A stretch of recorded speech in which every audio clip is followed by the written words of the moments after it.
Hey everyone, welcome back to Learning Psychology.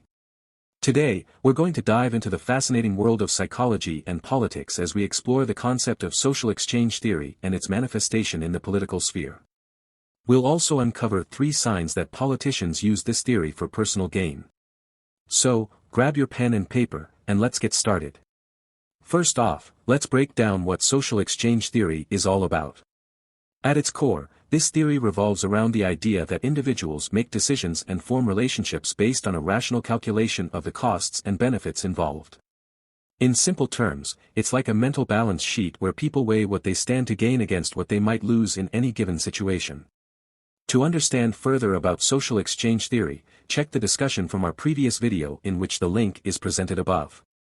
Now, let's apply this theory to the realm of politics. In the political arena, politicians often engage in a multifaceted web of social exchanges as they interact with constituents, other politicians, and various interest groups. They make decisions based on what will benefit them personally or their political agenda, and this can have significant implications for policymaking and governance. So, how can we spot when politicians are leveraging social exchange theory for their own benefit? Here are 3 signs politicians use social exchange theory for personal gain. 1. Quid pro quo deals.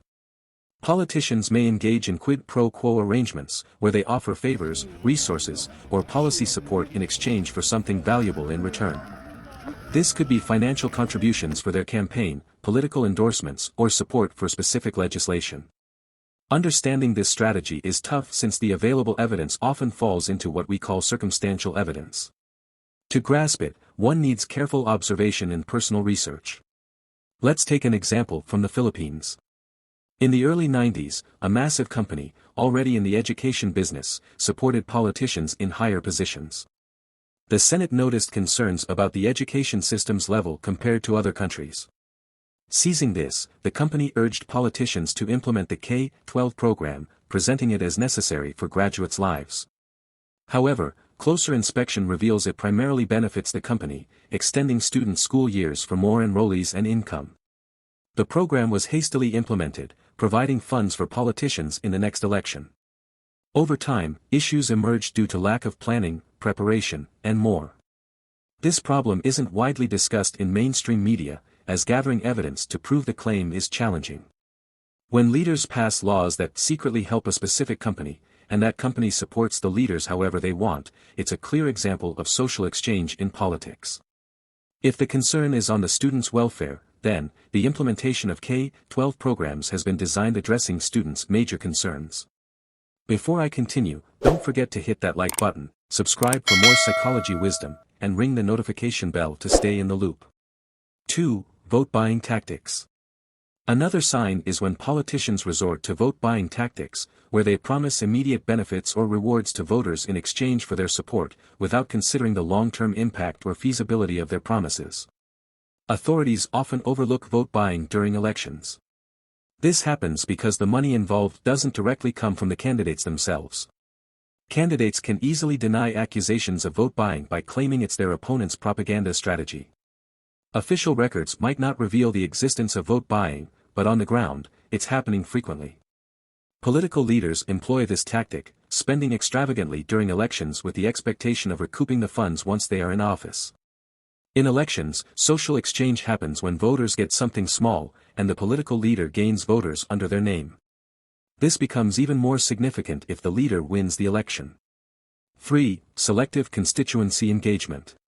Politicians may strategically engage with certain constituencies or interest groups based on the potential benefits they can gain from the interaction, rather than a genuine concern for the well-being of those they represent. Political leaders most of the time engage with several organizations, especially those professional organizations. In exchange for support during elections, political leaders give in to the requests of these professional organizations. A good example is the implementation of Continuing Professional Development, or the CPD. The implementation was framed for the improvement of each professional in their own fields. It has an excellent purpose. Looking closely to it, professional organizations used it to limit competition among professionals, and to earn more money from the conventions they are organizing, other seminars that offer points. In politics, social exchange happens when the organization benefits from laws made by political leaders. In return, political leaders gain support by endorsing their names to the organization's members. Professionals should naturally feel the urge to get better at their jobs. It's not just about meeting license renewal requirements, attending mandatory sessions, and earning points. Instead, the focus should be on personal growth and improvement. In conclusion, social exchange theory pervades the political landscape, shaping the interactions and decision-making processes of politicians. By understanding this theory and being aware of the signs that politicians are using it for personal gain, we can become more discerning citizens and hold our elected representatives accountable for their actions. That's all for today's video. I hope you found this exploration of social exchange theory in politics enlightening. If you did, don't forget to give this video a thumbs up and share it with your fellow psychology and politics enthusiasts. Also, let us know in the comments your thoughts on how social exchange theory influences politics. Until next time, keep exploring the fascinating intersection of psychology and the political world. Take care, and see you in the next video.